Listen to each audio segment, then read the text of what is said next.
Good evening, everybody, and welcome into Daily Cards Live on ClavesOnline.com. I'm your host for Joe Roderick today, Matthew Rocchio, and there's the man on all the Daily Cards Live shows, Bob Ramsey Rammer. How you doing today, sir? Well, I'm doing okay considering the team we live and die with is.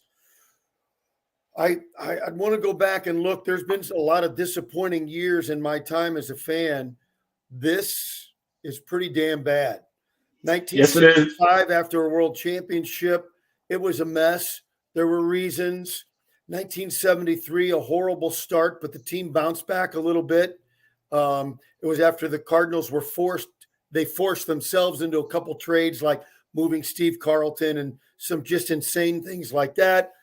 The 86 year that I reference a lot, sandwiched between two pennant winners, was abysmal, but they had good pitching. It's just that nobody hit. That's not fair. Ozzie hit and Andy Van Slyke hit. Nobody else did. So, yeah, our friend and colleague Randy Carricker is mentioned in 1995 as just a nightmare. That goes back to the front office. And who's to say this, what we're talking about in 2023, doesn't end up at the doorstep of the front office as well?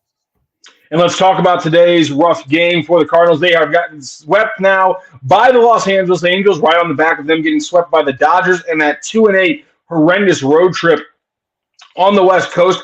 2-11 in their last 13. They are 1-9 in their last 10.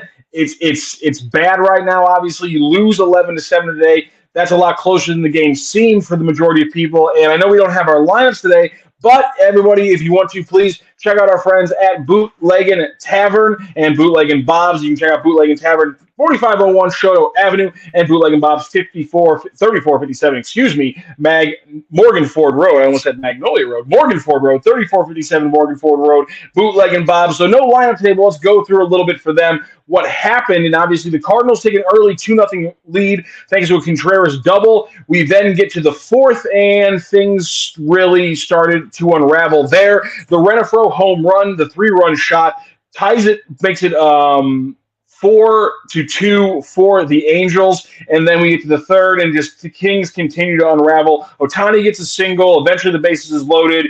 Lamb single 5-2, Ward sacrifice fly 6-2, Thies single 7-2, and then another Renfroe infield single. This time it hits off Jack Flaherty's hand, and he is done after 2 1/3. He allows 9 hits. A couple runs from batters that he put on would then score on Jake Woodford. He finished with 10 earned runs. Obviously not the start you wanted to see with a Jack Flaherty who seemed to be trending a little bit more consistently. Your thoughts on the Flaherty start, obviously cut short because of the injury to the hand? Well, we're told afterwards, I saw a quote that he wasn't injured, and he wasn't. His glove. Now, I think they were going to take him out anyway, and that was the excuse they wanted. But look, I'm not much for cosmetic stuff generally, but you'd like a guy like that, maybe demand a little more of himself and of the manager, even to say, hey, I made this mess, let me get out of it. However, if you're the entire Angels organization, guys at high A ball for the Angels are trying to grab bats and get to Busch Stadium. They were hitting rockets all over the field. I mean, lasers everywhere. I can't explain it. I have no explanation, just to say it continues to be a problem, in particular for the starters, but today it didn't matter, but a trend of getting rocked in the first 2 innings. It's not good enough, and a lot of media outlets in town are saying that they're hearing that the Cardinals are going to make some moves as early as tomorrow. So we'll see. Does that mean just Wainwright and they're giving us a false hope of changing things around? I don't think so. I think there may be more to it. It'll just be interesting. I don't want to predict anything and be wrong because I don't have any inside information, but it's clear you could bring up a pitcher and move Steven Matz to the bullpen because you lost a lefty and to the minor leagues. It could be a position player like a Juan Yepez coming up, that then who goes? Maybe it's somebody like Burleson who's gotten ice cold after a hot start. There's a bunch of different machinations that you could go to. Yeah, absolutely. I'll also just they scored a few runs later on in the game. Tommy Edman hit a 3-run shot. He's been hitting the ball pretty well. In the bottom of the fourth, they made it 11-5. Paul Goldschmidt gets a 2-run double, makes it 11-7. And then in the final 3 innings, the Cardinals get 1 hit, and they pop out like 4 times. They don't get another ball out of the infield beyond that. So kind of a little spark there in the middle innings, but then kind of a week out for the Cardinals when they were down 4. One of the big things freaking out. Wait. How many runs do you have to score? They scored 7 runs.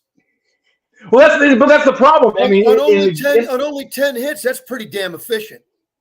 It's good, but I think again, you can't take away the runs were scored. I don't care that they were down by 8 when they scored them. They scored them. But it is interesting that when the pitching actually doesn't blow up and teams score 2 against the Cardinals, the offense responds with 1. And then in games where the pitching completely blows up and allows 9 or 10 runs, the offense scores 6 or 7. So I mean that's the tale of a bad baseball team. That's what happens when you're a bad baseball team. But trying to look at some positives going on in the offense right now. One big thing for me with the offense, because again, I think pitching is the bigger issue. But again, when you look at the struggles of a Nolan Arenado, whose OPS is under 600 right now, I have to think, at least offensively, you watch them score 7 runs and you think, well, Nolan Arenado isn't going to do this the whole year. So I'm trying not to think about the offense, and I am kind of looking forward to which piece of the offense are you going to lose because you're going to make a trade to boost your pitching, which I think is what's going to come up in June. Here's what you got to look for. In the history of the game, there have been exceptions, but the corner outfield spots and the corner infield spots, but the corners are where you got to create your offense. Mm-hmm. Defensive strength up the middle. Anybody who hits up the middle, it's a bonus. Contreras, bonus. When Ozzie Smith became a terrific hitter, bonus. They're there, though, to catch and throw. That's why Edman's got to play every day in center field. But who's going to create offense in the corner outfield spots? Maybe Nootbaar is starting to come around. He's a career 231 hitter. Can he hit it? Can he hit 271? And with a little pop, 231 won't cut it. But I think his average is up 250. I'm not getting caught up in average, except that I know 231 as an everyday right fielder ain't going to cut it. And then what are you going to do in left field?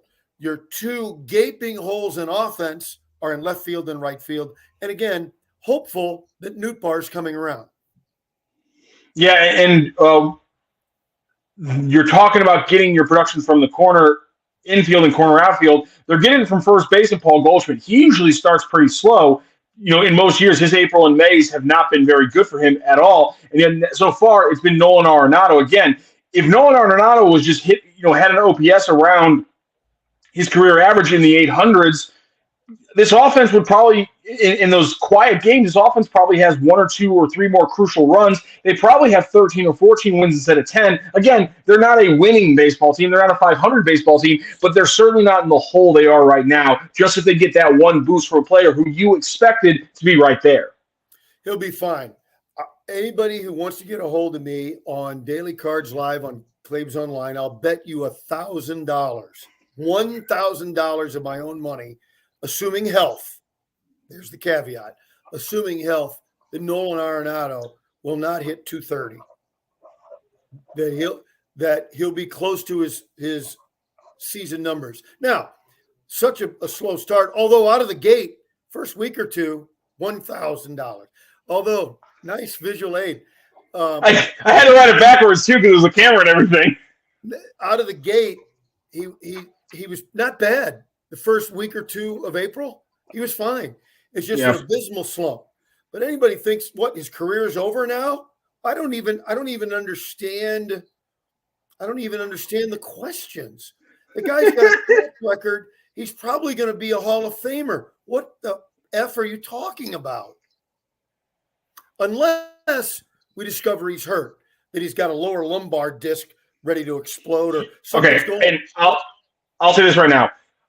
If he was hurt, we would know because I guarantee you, in one of the last 4 or 5 press conferences after a loss, there would have been a comment about players on this team are playing, players on the team are playing hard. They're playing through injury. They're playing hurt. These guys are giving it their all despite the fact that they're in cold tubs for 4 hours to get out there and play a game. We would have heard something like that if that was the case. Do you mean I think so, honestly. Instead of hearing the manager attack a reporter? I've only been really watching post-game press conferences for the majority of my career post Tony La Russa. That's not really that surprising to me anymore. Good answer. That's a very good answer. It's just listen. This isn't the first time we've had to deal with a Cardinals manager who seemingly doesn't like answering questions that are fairly standard pool. Yeah, I don't get it. I don't want to harp on this too much, but growing up, being aware of the Tony La Russa press conferences and even being aware of Tony La Russa having sparring matches with reporters. I remember when La Russa and Bernie was something that was talked about in my home, which is crazy to think about. But still, I think there was a level that Tony would go back and forth with you because Tony had all the confidence in the world that he knew what he was talking about, like Bud, like a manager against you. I mean, everything in that joke we make about him is, I know what I'm doing, and if you think you know better, we can play this game. Yeah. And so I just when we see a manager or a coach or anybody like that who doesn't like getting those questions and seemingly doesn't want to give their side of their thought process, I have to think, why unlike Tony are you not willing to go pound for pound with me? And is it because you're not 100% confident in your line of thinking? Yeah, and I agree with that. And instead of and it really wasn't an attack. It was just sort of a snide, you don't know what you're talking about tone. But wouldn't everybody go, hey, I don't blame the fans for booing. We stink right now. So you always put that little thing on the end. We stink right now. We're busting our butts every day to come out of it, and we will. There are too many pros in that clubhouse, blah, blah, blah, blah, blah. You handle it that way. You flip it around without attacking the messenger or suggesting that the question's out of line. And the question was from our pal Ben Fredrickson, and not because we're pals, because he's a hell of a columnist. Yeah. He's a pro. Yeah. He's a pro. And he knows what he's doing, and he's not out there taking shots at players. He's just trying. He's doing his job, which is he's supposed to be a conduit. I've never heard the fans boo like that. I've been going to one version of Busch Stadium or another since I was 5 years old. That's a long time ago, I hate to admit. And I've not heard it. I've not heard it like that. And I was up in the 300s today, Rammer, for the game, and yeah, the boos came out early and often. And in fact, I tweeted it out. And this is legitimately a thing I heard. People behind me sitting there, and it was the third inning when everything goes bad. It's about 1:15 in the afternoon, and the group behind me start talking. And at one point, one of them says, "I'm pretty sure we could make it to Tower T by 2:00." That's great. I wish I'd have been. I turned around and I just go, I live right there. I can hop in the bed of the truck. It'd be really easy for everybody. And that's the thought process right now with Cardinals fans. And again, I've never seen it in my lifetime either. And it should be. You're right. Yeah. And so again, back to the baseball side, it's and I know fans want to trade everybody. I get it. You can't get any value trading right now. Although, if anybody can get value in a trade, it's John Mozeliak. Let's don't talk about free agency or giving contracts too early to players. We're not going to talk about that stuff. But when it comes to finding value in a trade, Mo is as good as anybody. So, but I just don't think you can get value for anybody right now. So, can you, as an organization, I've been saying this in various media forms over the last couple of days, can you for once pick the right horse? And I don't know who's the right horse. Is it Nootbaar? Is it O'Neill? Is it Yepes? Is it some of the Pick the guy and play him. Am I crazy? The rotating of 5, 6, 7 outfielders, counting guys that have been up and down. We thought I'm with the Cardinals on the initial plan. We thought somebody was going to sack up and win a job, right? And nobody has. What are the odds of 7 guys, none of the 7 taking hold of the job? I'm with the Cardinals. I don't get it. But we're at a point that you got to say, okay, you guys couldn't do it. We're going to have to do it for you. And some of you guys are going to be in AAA and some of you on the bench. And that's just the way it was. I gave everybody a fair shot. Yeah, and the outfield conundrum, put him in a bad spot with Walker. It's an interesting spot now. One last thing here, Rammer, and then we'll finish up Daily Cards Live for today. If there is a move in the next month, let's say between now and our beloved Claves Flag Day, is it with an outfielder, or is it potentially, because there's maybe a little bit more value there, is it with a middle infielder? I think it could be a middle infielder who's having problems throwing, and is playing pretty well. I think it could be a pitcher, and I think it could be one of those outfielders. I think it's a package. Because we're the aforementioned low value, you might have to put quite a package together to get what you need, which is a stud starter.